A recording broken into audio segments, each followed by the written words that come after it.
묵상 기도하시겠습니다.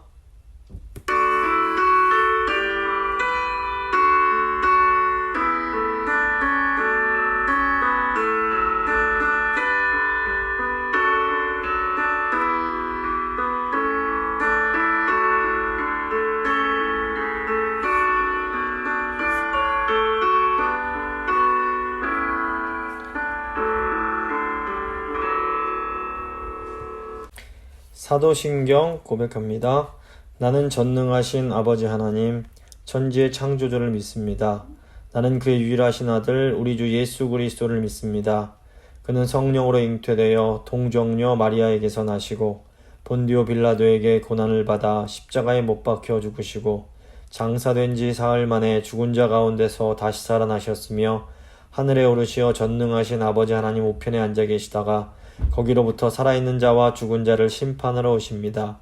나는 성령을 믿으며 거룩한 공교회와 성도의 교제와 죄를 용서받는 것과 몸의 부활과 영생을 믿습니다. 아멘. 찬송가 255장입니다. 찬송가 255장 찬양하겠습니다.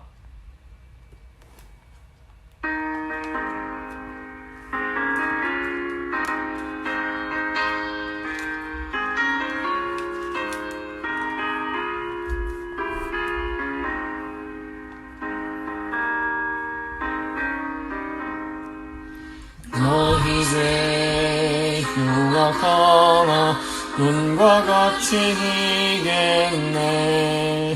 너희 죄 흉악하나 눈과 같이 희겠네.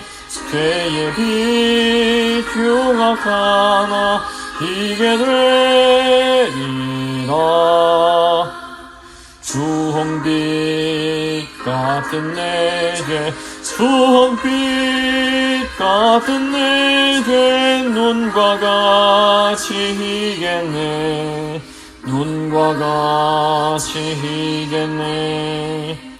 악한 죄 벗으라고 주님 너를 부르네. 악한 죄 벗으라고 주님 너를 부르네. 하나님 크신 사랑 아니옵소라. 악한 죄 벗으라고 악한 죄 벗으라고 주님 너를 부르네. 주님 너를 부르네. 너희 죄 사해 주사 기억 아니하시네. 너희 죄 사해 주사 기억 아니하시네. 불쌍한 사람들아 오라 하시네. 너희 죄 사해 주사 너희 죄 사해 주사 기억 아니하시네. 기억 아니하시네. 기도하시겠습니다. 살아계신 하나님 아버지, 죄와 허물 가운데 죽었던 저희를 살려주시고 또 이렇게 하나님을 예배하고 하나님을 섬기는 하나님의 백성 삼아주신 그 은혜 진심으로 감사드립니다. 하나님, 저희가 살 길도 회개밖에 없고 이 세상이 살 길도 회개하고 돌이키는 길밖에 없음을 저희가 믿습니다. 주님, 저에게 긍휼을 베푸사 하나님, 저희가 하나님이 싫어하시는 악한 길에서 떠나 스스로 겸비하고 하나님이 기뻐하시는 그 길로 나아갈 수 있도록 주여 도와주시옵소서. 이 세상의 여러 가지 어려움들 때문에 고통받고 신음하고 있사오니 주님, 이 땅을 불쌍히 여기시고 주님, 저에게 회개하는 마음을 허락하여 주사 속히 악한 길에서 떠나 주님께로 나아갈 수 있도록 주여 도와주시옵소서. 오늘도 말씀 주실 때에 하나님의 그 은혜를 깨닫게 하시고 말씀을 그냥 귀로만 듣는 것이 아니라 저희가 이 말씀을 마음으로 받아서 그 말씀에 순종함으로 아버지 생명을 얻고 평안을 얻고 안식을 누리는 이 시간이 될 수 있도록 주여 함께하여 주시옵소서. 이 시간 저희와 함께해 주시고 저에게 하나님의 뜻 가운데 살아갈 수 있는 힘을 공급해 주실 줄 믿고 감사드리며 귀하신 우리 구주 예수 그리스도의 이름으로 기도드립니다. 아멘. 오늘 주신 하나님 말씀은 요한계시록 9장 12절부터 21절까지의 말씀입니다. 요한계시록 9장 12절부터 21절까지의 말씀 제가 봉독해 드리도록 하겠습니다. 첫째 화는 지나갔으나 보라 아직도 이후에 화 둘이 이르리로다. 여섯째 천사가 나팔을 불매 내가 들으니 하나님 앞 금제단 네 뿔에서 한 음성이 나서 나팔 가진 여섯째 천사에게 말하기를 큰 강 유브라데에 결박한 네 천사를 놓아주라 하매 네 천사가 놓였으니 그들은 그 년, 월, 일, 시에 이르러 사람 3분의 1을 죽이기로 준비된 자들이더라. 마병대의 수는 2만만이니 내가 그들의 수를 들었노라. 이 같은 환상 가운데 그 말들과 그 위에 탄 자들을 보니 불빛과 자줏빛과 유황빛, 호심경이 있고 또 말들의 머리는 사자머리 같고 그 입에서는 불과 연기와 유황이 나오더라. 이 세 재앙 곧 자기들의 입에서 나오는 불과 연기와 유황으로 말미암아 사람 3분의 1이 죽임을 당하니라. 이 말들의 힘은 입과 꼬리에 있으니 꼬리는 뱀 같고 또 꼬리에 머리가 있어 이것으로 해하더라. 이 재앙이 죽지 않고 남은 사람들은 손으로 행한 일을 회개하지 아니하고 오히려 여러 귀신과 또는 보거나 듣거나 다니거나 하지 못하는 금은 동과 목석의 우상에게 절하고 또 살인과 복술과 음행과 도둑질을 회개하지 아니하더라. 아멘. 이제 오늘은 요한계시록 26강 여섯째 나팔에 관하여 한번 나팔 심판에 대해서 생각을 해보도록 하겠습니다. 오늘 그 12절 말씀을 보시면 첫째 화는 지나갔으나 아직도 이후에 화 둘이 이를 거다 라는 이제 말로 시작이 됩니다. 여기서 첫째 화는 첫 번째 나팔 심판부터 다섯째 나팔 심판까지 이 여섯째 나팔 심판 앞에 오는 그런 모든 재앙들을 이르는 말입니다. 여기 이제 나팔 심판 이전에 그 일곱 인 심판이 있었습니다. 이 일곱 인 심판의 재앙은 이 세상에 존재하는 죄로 인해서 일어날 수밖에 없는 여러 가지 사고나 질병 또는 전쟁 같은 것을 이제 상징하는 그런 재앙들이었습니다. 인간들이 아무리 이 세상을 병도 없고 전쟁도 없는 완벽한 유토피아 같은 곳으로 만들려고 해도 죄가 있는 이상 인간 세계에는 완전한 평화나 행복은 있을 수가 없는 겁니다. 그런데 하나님은 오히려 이런 인간의 죄로 인한 여러 가지 어려움들을 통해서 택하신 자들의 이마에 인을 지심으로 구원을 이루어 가십니다. 이것이 이제 일곱 인 심판이 보여주는 신앙적인 의미라고 볼 수 있습니다. 세상에는 심판으로 인한 재앙이 있지만 하나님께서 자기의 백성들을 지켜주신다라는 겁니다. 이제 일곱 인 재앙 다음에 일곱 나팔 재앙이 나오게 됩니다. 일곱 나팔 재앙은 하나님의 경고나 복음의 선포에도 불구하고 이 애굽의 바로처럼 끝까지 하나님의 뜻에 불순종하는 자들에게 내려지는 재앙을 상징합니다. 그래서 이제 이 일곱 나팔 재앙을 보면 그 출애굽 당시에 애굽에 내렸던 10가지 재앙과 굉장히 깊은 관련이 있는 것을 저희가 볼 수 있었습니다. 그래서 애굽의 10가지 재앙은 하나님의 백성과 하나님을 대적했던 이 세상 나라에 대한 그 하나님의 그 징계였다고 볼 수 있습니다. 그래서 이제 이 일곱 나팔 재앙이 10가지 재앙과 여러 면에서 이제 유사성이 이제 있습니다. 근데 이제 첫 번째부터 이 다섯 번째 재앙까지는 모두 그 첫 번째 화에 해당을 합니다. 그리고 이제 남은 여섯 번째 나팔 재앙, 일곱 번째 나팔 재앙이 나머지 이제 두 번째 재앙에 해당이 된다고 볼 수 있습니다. 근데 보면 애굽의 10가지 재앙도 크게 둘로 나눌 수가 있습니다. 피게이파 악종음의 흑장 해갖고 이제 그 불이 피가 되는 재앙부터 개구리, 이, 파리, 악질, 독종, 우박, 메뚜기, 흑암, 그 다음에 이제 장자가 되는데, 이 피 재앙부터 태양이 얻어주는 흑암 재앙인 9번째 재앙까지는 다 첫 번째 화에 해당이 됩니다. 그리고 마지막 장자가 죽는 이 재앙이 둘째 화에 해당이 됩니다.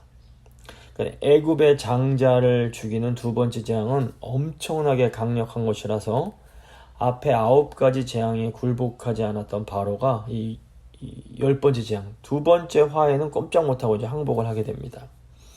그래서 9가지 재앙은 하나님을 대적하는 자들에 대한 하나님의 진노의 표현이었다면, 이 장자가 죽는 10번째 재앙은 하나님의 백성과 세상 사람들을 완전히 이렇게 구별시켜주는 그런 재앙이라고 볼 수 있습니다. 이 두 번째 재앙에서 하나님의 백성들은 구원을 받고 세상 사람들은 완전히 멸망을 하게 되는 겁니다. 이게 이제 그 2차 세계대전 당시에 일본이 뭐 여러 이제 전쟁을, 동남아시아에도 전쟁을 치르고 중국에서도 전쟁을 치렀는데, 여기서 이렇게 전쟁이 잘 되지 않고 패배할 때까지는 일본이 항복할 마음이 전혀 없었습니다. 근데 이제 미국이 히로시마 나가사키에 원폭을 터뜨리니까 그때 이제 무조건 항복을 하게 됩니다.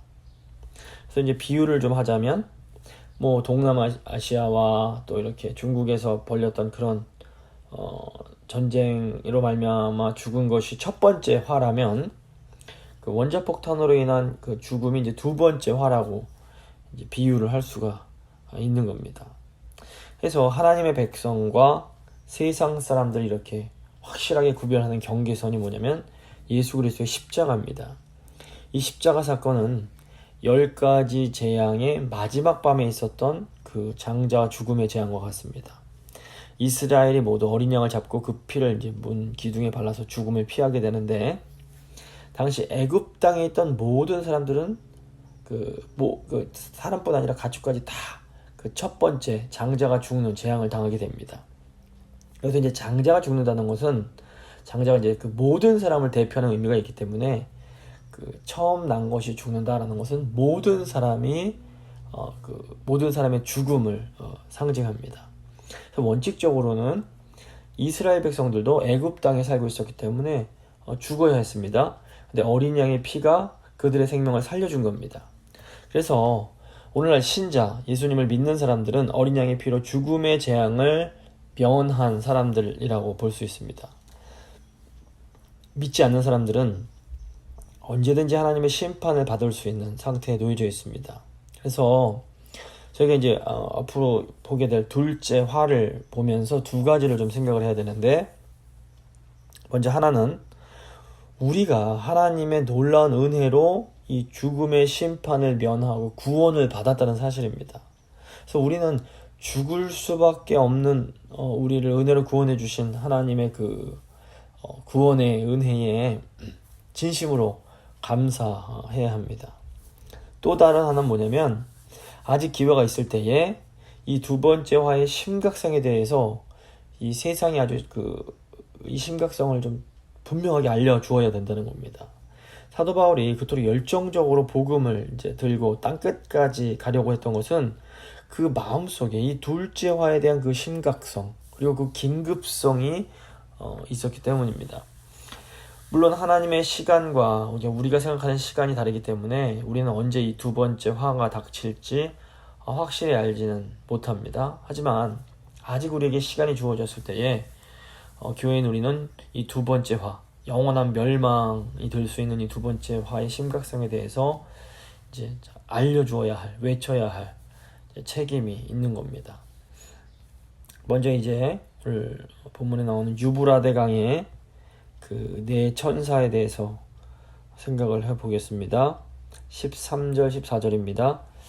여섯째 천사가 나팔을 불매 내가 들으니 하나님 앞 금 제단 네 뿔에서 한 음성이 나서 나팔 가진 여섯째 천사에게 말하기를 큰 강 유브라데에 결박한 네 천사를 놓아주라 하매, 여섯째 천사가 나팔을 불자 유브라데 강가에 결박되어 있던 네 천사가 풀려나게 됩니다. 그래서 이제 일단 유브라데 강은 그 이스라엘과 이방 땅을 갈라놓는 지역적 경계선의 의미가 있습니다. 그러니까 원래 하나님께서 그 아브라함에게 약속을 주실 때에 이스라엘의 영토가 저 남쪽으로는 나일강 위에 있는 땅에서 시작을 해서 저기 이제 북쪽으로는 유브라데 강까지 이제 이르는 그 지역이었습니다. 그래서 유브라데 강은 정신적으로 하나님 백성과 세상 사람들을 이렇게 구분해주는 그런 경계선이라고 볼 수 있습니다. 이스라엘 백성이 출애굽을 할 때에 어린 양의 피가 이스라엘과 세상 사람을 확 이렇게 갈라놓은 것처럼 유브라데 강은 믿는 사람과 믿지 않는 세상 사람들을 구분하는 이 경계선의 역할을 하는 겁니다. 그래서 애굽에 10번째 심판이 임할 때 애굽의 장자들이 한 번에 죽임을 당하는 것을 저희가 알 수 있고, 또 열왕기하 19장을 보면 아수르 군대가 이제 예루살렘을 쳐들어왔을 때 하나님의 사자가 하루아침에 그 아수르 군대 18만 5천 명을 죽이는 사건이 또 일어나는 것을 볼 수 있습니다. 유브라데 강에 결박되어 있는 이 네 천사도 아마도 이렇게 한 번에 많은 생명을 앗아갈 수 있는 그런 강력한 그런 힘을 가진 천사들 이라고 저희가 볼 수 있습니다. 근데 이제 이 강력한 죽음의 천사들이 놓여진다는 것은 대대적인 하나님의 심판이 임하게 되는 것을 의미합니다. 이런 엄청난 일이 언제 일어나는가 하면 하나님 앞에 있는 금단 네 뿔에서 음성이 날 때에 이제 이 일이 일어나게 되는 겁니다. 그래서 금단의 네 뿔은 성전의 금향단을 의미합니다. 그래서 금향단의 네 뿔은 그 기도의 권세, 뿔이 권세를 상징하기 때문에 특별히 향단의 뿔은 기도의 권세를 상징합니다. 우리가 하나님 아버지와 예수 그리스도의 보혈을 의지하고 간절하게 기도할 때에 하나님은 절대로 우리의 기도를 멸시하지 않으시고 반드시 그 기도에 응답을 해주십니다. 그러니까 성전 금향단의 네 뿔은 그 우리나라 그 조선시대의 그 신문고와 같은 역할을 했다고 볼 수 있습니다. 그 조선시대에 억울한 일을 당한 사람이 신문고를 막 이렇게 두드리면 왕이 신하를 보내서 그 청원을 이제 그 사연을 듣고 그 이제 억울함을 풀어주곤 했습니다. 금단 네 뿔에서 음성이 난다라는 것은 하나님께서 성도들의 기도를 들어주셔서 이 악의 무리를 명하시는 명령을 내리시는 것을 의미한다고 볼 수 있습니다. 이렇게 하나님께서 명령을 내리시면 정말로 순식간에 악의 세력들이 힘을 잃고 멸망하게 됩니다. 그래서 우리가 그 세상에 왜 이렇게 악이 이렇게 기승을 부리나 이런 생각이 들 수 있는데, 이게 하나님께서 큰 자비 가운데 그 심판을 늦추고 계신 것이지 심판이 없는 게 아니라는 것을 좀 알 필요가 있습니다. 하나님의 때가 되면 반드시 하나님께서 이 심판을 행하시게 됩니다. 15절 보시면 네 천사가 놓였으니 그들은 그 년, 월, 일, 시에 이르러 사람 3분의 1을 죽이기로 준비된 자들이더라. 이 네 천사는 이 천사가 동서남북 어디나 갈 수 있음을 의미합니다. 성경에서 내가 4라는 숫자는 동서남북을 상징하는데, 이게 뭘 의미하는가 하면 하나님은 어느 한 곳에 있는 성도들만 도와주시는 것이 아니라 이 세상 사방 동서남북 어느 곳에 있든지 성도들을 능히 이제 도우심을 보여줍니다. 그러니까 애굽의 모든 장자를 다 죽이시고 또 아수르 군대 18만 5천 명을 죽이시는 것처럼 순식간에 하나님 백성들의 원수들을 멸하실 수 있는 겁니다. 사실 이제 그 구약성경 보면 천사 하나만 내려와도 이제 아수르 군사가 이렇게 멸망을 다 하게 되는데, 이 네 천사가 풀리면 정말로 어마어마한 심판이 이 땅 가운데 임하게 되는 겁니다. 이 네 천사가 그 연, 월, 일, 시에 도착을 이제 하게 됩니다. 그러니까 이건 하나님께서 정해두신 정확한 시간과 장소에 심판이 행해질 것을 의미합니다. 실제로 예수님께서 십자가에 못 박히시는 순간에 이 세상은 하나님의 그 심판대 앞에 놓여졌다고 볼 수 있습니다. 지금 하나님께서 이 천사들을 결박해 놓으셨기에 움직이지 못하도록 잡아두고 계시기 때문에 아직 사람들이 이 심판을 피해서 하나님 나라 안으로 피해 들어올 수가 있는 그런 기회가 주어진 겁니다. 이제 이 천사들이 한 번에 풀려나면 이 세상에 다시 구원이 있을 수 없고 남은 자들은 모두 천사들에 의해서 무서운 지옥의 심판을 받게 됩니다. 그때가 되면 악한 자들은 그 악한 방법으로 자기들이 그 착취한 권력이든 재산이든 명예든 모든 걸 다 일순간에 빼앗기게 됩니다. 사람들의 3분의 1이 죽임을 당한다라는 것은 일단은 이 천사들이 믿는 자들을 건드리지 못함을 상징한다고 볼 수 있습니다. 이제 두 번째로 2만만의 마병대에서 좀 생각해 보겠습니다. 16절입니다. 마병대의 수는 2만만이니 내가 그들의 수를 들었노라.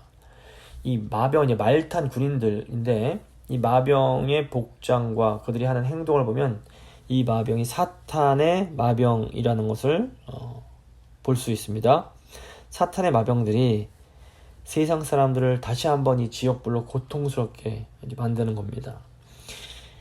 이 마병대의 수가 2만만인데 이게 동그라미 8개, 2억을 의미합니다. 2억의 그 마병대는 사실 인류에는 없는 마병대입니다.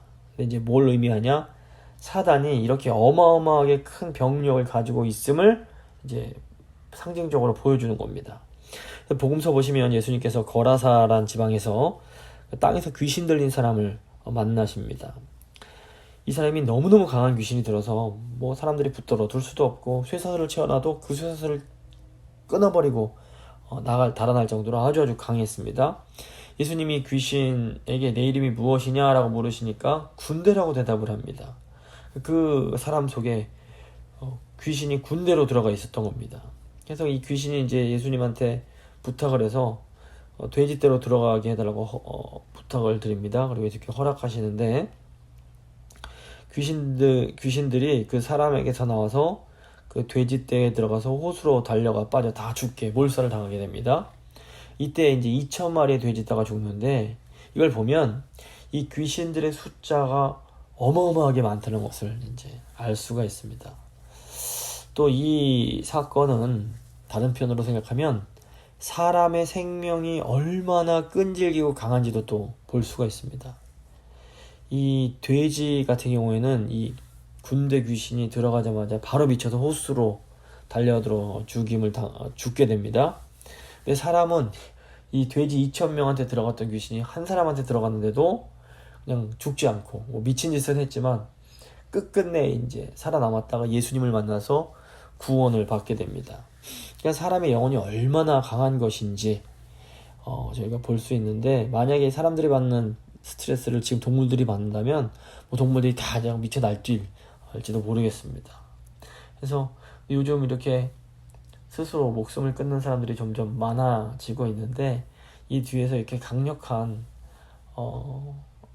귀신, 영적인 세력이 역사하고 있다는 것을 저희가 잘 깨닫고 좀 강력하게 좀 기도할 필요가 있습니다.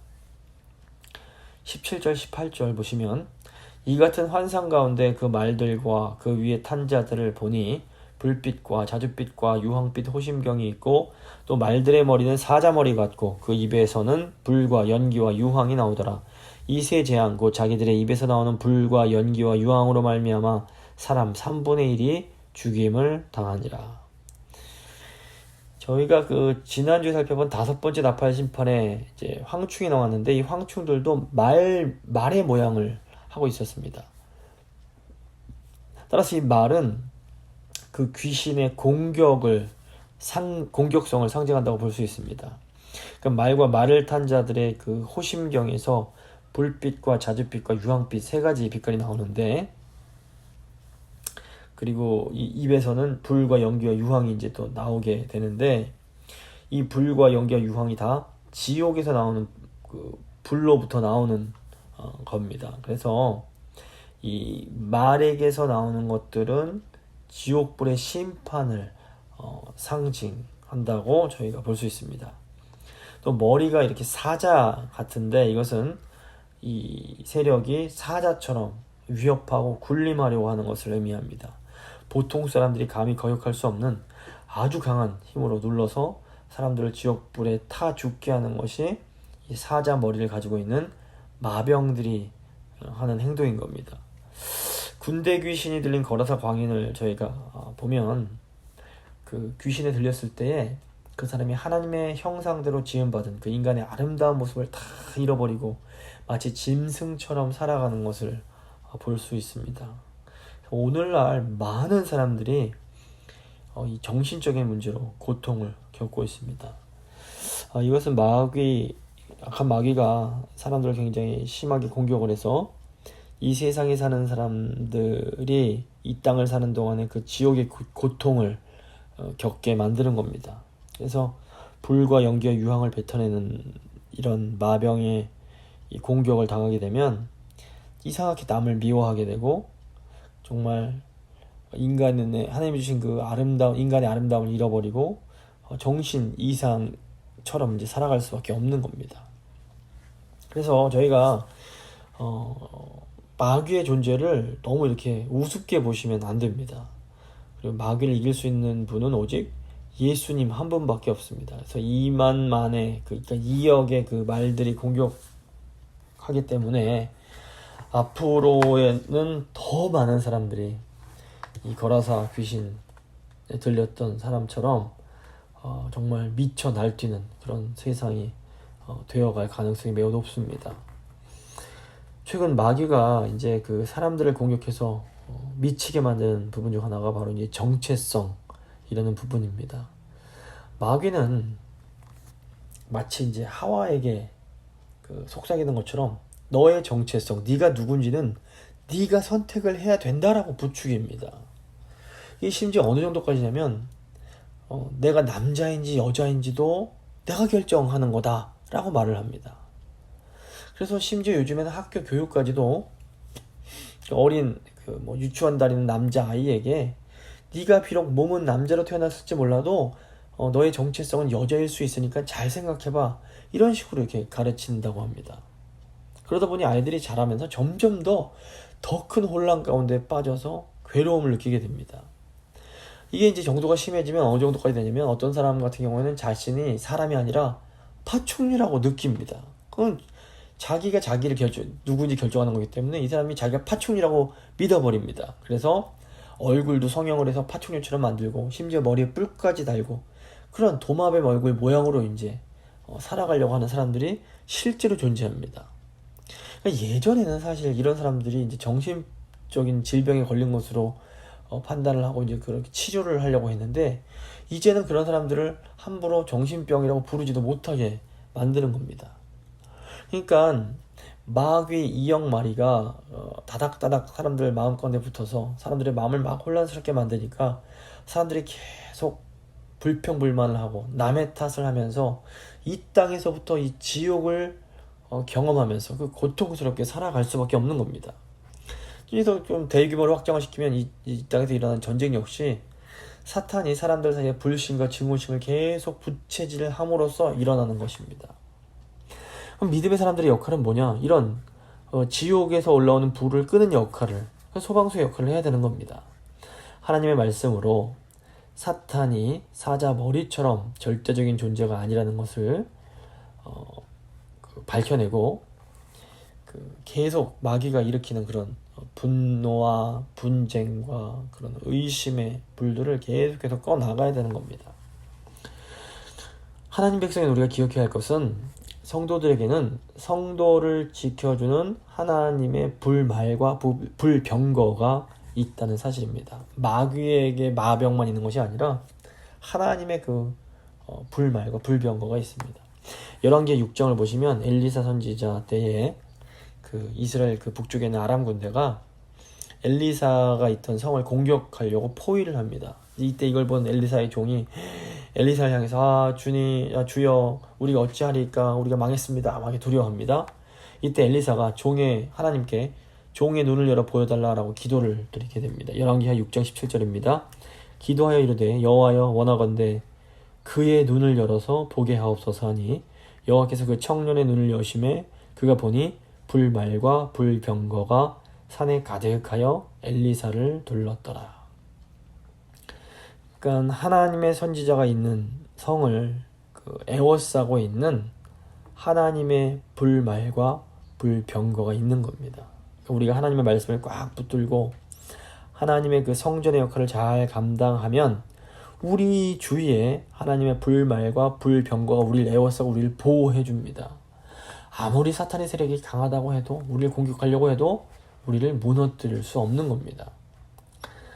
예루살렘이 바른 성전의 기능을 감당할 때에 아수르 군대 18만 5천 명이 와도 결코 그 성을 부수지 못하고 그 성 앞에서 다 죽임을 당하게 됩니다. 그러므로 우리에게서 중요한 것은 무엇인가 하면, 우리가 하나님의 백성으로서, 거룩한 백성으로서 이 성전의 기능을 잘 감당하는 겁니다. 이걸 우리가 잘 해낼 때에 하나님께서 우리를 책임져 주십니다. 19절 보시면, 이 말들의 힘은 입과 꼬리에 있으니 꼬리는 뱀 같고 또 꼬리에 머리가 있어 이것으로 해하더라. 이 말들의 힘의 권세가 어디냐면 그 입과 꼬리에 있습니다. 그러니까 이 말들이, 사단의 말들이 그 사람이 하는, 입으로 하는 말과 꼬리로 사람들을 해치는 겁니다. 뭘 의미하냐? 말의 입에서 나오는 거짓된 사상, 이 하나님의 진리가 아닌 거짓된 진리로 사람들을 속여서 죄에 빠지게 만드는 겁니다. 이 꼬리가 뱀 같다라는 것은 뒤끝이 아주 간교한 겁니다. 꼬리에 머리가 달렸다. 이것은 아주 교활하게 사람을 속여서 지속적으로 그 사람을 지배하는 것을 의미합니다. 그러니까 일단 한번 죄에 빠지고 나면 이 꼬리에 권세가 있기 때문에 이 죄의 세력에서 빠져나오기가 너무너무 힘든 겁니다. 그래서 모든 죄에는 다 중독성이 있습니다. 사람이 처음에는 호기심으로 이제 죄를 짓게 됩니다. 근데 이렇게 한번 호기심으로 죄를 경험하고 나면 거기 올무에 빠져서 빠져나오기가 힘든 겁니다. 그래서 정말 무서운 것이 이 죄에 대한 호기심입니다. 그래서 이단, 사상적으로 이단 사상이라든가 또 육체적으로 성적인 죄를 보면 처음에는 그냥 호기심으로 한번 해보는 겁니다. 근데 이게 올무가 돼서 그냥 끝까지 빠져나오지를 못하게 됩니다. 그래서 처음부터 성경이 하지 말라라는 것은 하지 말고 성경이 해라라는 것을 하는 것이 가장 지혜롭고 안전한 길입니다. 악한 사탄의 세력은 이제 꼬리를 흔드는데 그 꼬리에 머리가 달려 있어서 그 머리로 사람을 이제 해칩니다. 이건 죄 짓는 데에도 굉장히 지혜롭게 그 일을 한다는 그런 의미가 되겠습니다. 근데 이제 이 지혜는 선한 지혜가 아니라 악한 지혜인 겁니다. 우리가 육체로 노예로 사는 것은 굉장히 이제 힘들고 비참한 일입니다. 하지만 이보다 더 비참한 것이 정신적인 노예가 되는 겁니다. 죄나 나쁜 습관의 노예가 되어버리면 계속해서 죄를 지으면서 살 수밖에 없습니다. 그래서 사탄의 지배를 받으면서 잘못된 사상의 노예가 되어 살아가는 사람이 굉장히 비참하고 끔찍합니다. 거짓된 사상을 강요해서 정신적인 죽음이 이제 찾아오게 되는데, 그래서 거짓 속에서 살아가는 것은 인간에게는 너무너무 큰 고통입니다. 이런 사람들은 이 땅에서 살아있다곤 하지만 이미 지옥을 경험하면서 이제 살게 되는 겁니다. 마지막으로 세 번째, 회개치 않는 사람들입니다. 20절, 21절입니다. 이 재앙에 죽지 않고 남은 사람들은 손으로 행한 일을 회개하지 아니하고 오히려 여러 귀신과 또는 보거나 듣거나 다니거나 하지 못하는 금은 동과 목석의 우상에게 절하고 또 그 살인과 복술과 음행과 도둑질을 회개하지 아니하더라. 이 재앙에 죽지 않고 남는 사람들은 사실상 하나님께서 재앙으로 죽이지 않고 살려두는 사람들입니다. 그런데 놀랍게도 이런 은혜를 입었음에도 그들이 하나님께 감사하거나 죄에서 돌이켜서 하나님께 돌아오지 않습니다. 도리어 이 사람들이 이전보다 더 귀신을 열심히 섬기고 우상에게 복을 빌고 살인하고 복술, 음행, 그리고 도적질을 계속해 나가는 겁니다. 이처럼 하나님의 진노와 재난을 겪으면서도 스스로 돌이키지 못하는 이 불행하고 비참한 상태가 바로 죄인의 상태인 겁니다. 사람의 죄와 부패한 성품이 이렇게 깊고 끈질깁니다. 죽는다고 위협을 해도 이 악한 사람의 마음이 착하게 변하지가 않습니다. 하나님의 진노와 심판에도 사람의 마음이 다 바뀌지가 않는 겁니다. 물론 하나님의 사랑이 사람을 변화시켜 준다는 것은 분명합니다. 하지만 하나님께서 사랑을 베푸신다고 또 모든 사람이 다 회개하는 것은 아닙니다. 하나님께서는 모든 사람에게 항상 은혜와 사랑을 베풀어 주십니다. 하지만 또 어떤 사람은 오히려 이 하나님의 은혜와 사랑 때문에 더 담대해져서 더 용감하게 악을 향합니다. 그래서 아들을 보내서 십자가에서 죽이시기까지 죄인을 사랑한다는 것을 보여주심에도 그걸 오히려 비웃는 사람들이 존재하는 겁니다. 그래서 어떤 사람 보면 형벌로 이제 그 좀 잘못된 습관이 고쳐지고, 또 어떤 사람은 따뜻한 사랑에 감동해서 이렇게 돌아오는 경우도 있습니다. 하지만 근본적으로 말하면 사람은 형벌로도 또 사랑으로도 고칠 수 없을 만큼 뼛속까지 타락하고 부패한 존재인 겁니다. 이런 의미에서 볼 때 사랑하면 뭐든지 다 해결될 수 있다라는 생각에는 큰 문제가 있습니다. 사람은 우선 죄가 있는 사람을 끝까지 사랑할 만큼 그렇게 사랑이 크지 못합니다. 또 뭐 우리가 세상 끝까지 사랑한다고 해도 반드시 돌아온다는 보장이 없습니다. 결국 하나님의 특별한 은혜와 능력이 아니면 뭐 인간이 아무리 사랑을 해도 다른 사람을 죄에서 돌이키게 할 수는 없는 겁니다. 그래서 내가 끝까지 사랑해주면 저 사람이 돌아오겠지 생각하는 거는 이거는 꼭 옳은 것 아닌 겁니다. 그럼에도 불구하고 우리가 이웃과 우리의 형제를 끝까지 사랑해야 합니다. 그것은 내가 사랑한다고 그 사람이 반드시 돌아온다는 보장이 없을지라도 누군가 사랑해야 하는 것은 그것이 하나님 보실 때 옳은 일이기 때문에 그렇습니다. 내 사랑이 반드시 열매를 맺을지 알 수 없지만 결과와 상관없이 사랑하는 일은 하나님 앞에서 너무너무 귀하고 아름다운 일입니다. 그래서 우리는 원수까지도 사랑해야 됩니다. 이게 왜 그런가 하면 사람은 뭐 어떤 형벌이나 또는 사랑으로도 돌이킬 수 없을 만큼 아주 깊이 부패한 존재이기 때문에 원수까지 사랑하는 그 사랑이 아니면 누구도 사랑할 수가 없는 겁니다. 그래서 하나님의 사랑이 근본적으로 원수에 대한 사랑입니다. 우리가 아직 죄인되었을 때에, 하나님과 원수되었을 때에 먼저 우리를 사랑하시고 아들까지 주셔서 사랑해 주신 그 사랑이 바로 원수 사랑인 겁니다. 그래서 우리가 뭐 어떤 결과를 바라고 사랑하는 사람은 사실상 끝까지 사랑하지를 못합니다. 그 사람이 돌아오든지 돌아오지 않든지 내가 그 사람을 사랑하는 것이 옳기 때문에, 하나님 앞에서 참으로 중요한 것이기 때문에 사랑할 수 있는 것이고, 이렇게 사랑할 때 우리가 끝까지 사랑하게 되는 겁니다. 이런 의미에서 볼 때 결국 끝까지 회개하지 않으려는 사람들을 포기하지 않고 끝까지 사랑해 주는 것이 교회인 우리의 사명이라고 볼 수 있습니다. 굉장히 어렵고 이제 힘든 사명이라고 볼 수 있습니다. 말씀 마무리 짓겠습니다.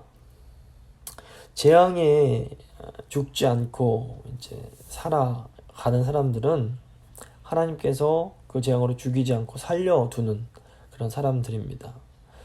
그런데 이런 은혜를 입었다고 이런 사람들이 하나님께 감사하거나 뭐 죄에서 돌이켜서 하나님께 돌아오지 않을 때가 많습니다.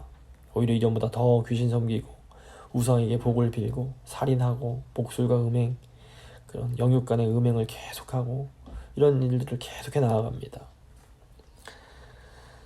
그 마지막 날에 어둠 속에서 쫓겨나서 이제 이 일을 갈게는 사람들이 바로 이렇게 자기 스스로 하나님이 기회를 주시고 또 주셨음에도 불구하고 끝까지 자기 스스로 하나님의 은혜를 거부하는 사람들입니다. 그러니까 하나님은 뭐 그 사람들을 미워하시는 차원이 아니라 기회를 계속 주심에도 끝까지 거부하는 그런 존재들은 결국 마지막에 심판을 면하지 못합니다. 그래서 우리가 교회로서 하나님이 도와주셔야 되는데 하나님께서 은혜 베푸시고 특별한 능력으로 돌이키실 때에만 사람이 변할 수 있다는 걸 저희가 알기에 하나님 불쌍히 여기 주십시오. 예수님 기도하신 것처럼 저들이 죄를 알지 못합니다. 이런 마음 가지고 이 세상에 회개하지 않는 완악한 죄인들을 바라보면서 안타까운 마음으로 저희가 기도하는 저희가 될 수 있기를 간절히 바랍니다. 이 잠시 오늘 들은 말씀을 생각하면서 하나님 앞에 하나님 이 어리석은 세상을 불쌍히 여겨 주십시오. 구원하여 주십시오. 한번 간절히 기도하겠습니다. 하나님 감사합니다.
기도하시겠습니다. 참 좋으신 하나님 감사합니다.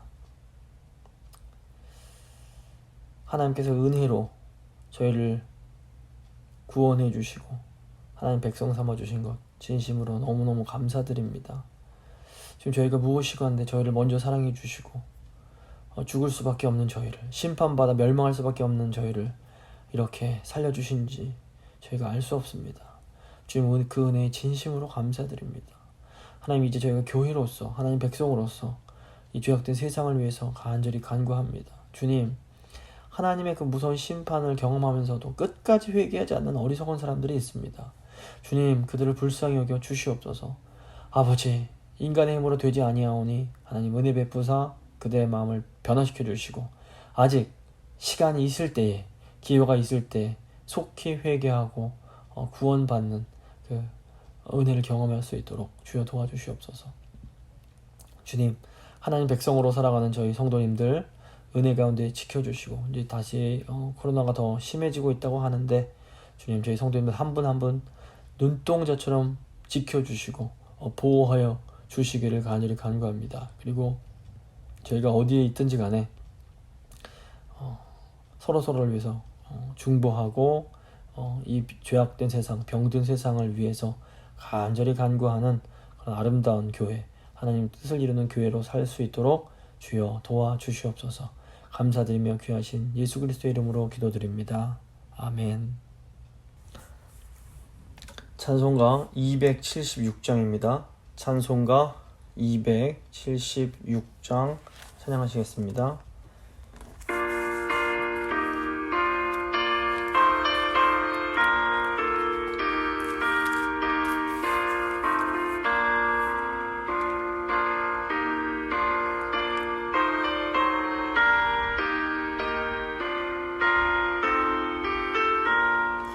아버지여, 이 죄인을 용납하여 주시고 예수님의 이름으로 구원하여 주소서.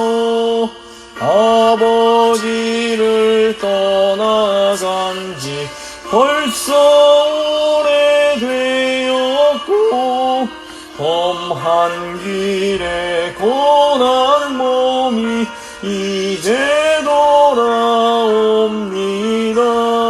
전에 하던 헛된 일을 애통하게 여기고 겸손하게 엎드려서 용서하심 빕니다.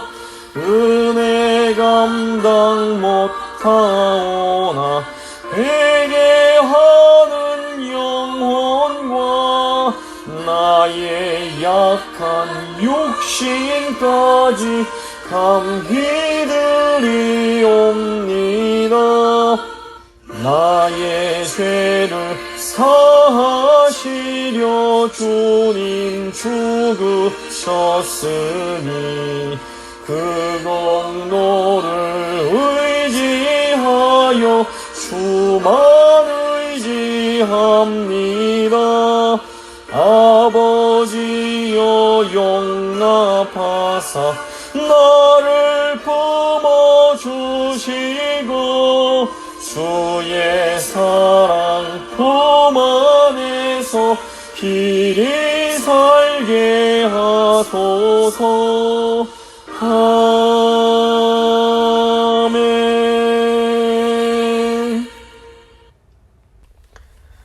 주님 가르쳐 주신 기도로 예배 마치도록 하겠습니다. 하늘에 계신 우리 아버지, 아버지의 이름을 거룩하게 하시며 아버지의 나라가 오게 하시며 아버지의 뜻이 하늘에서와 같이 땅에서도 이루어지게 하소서.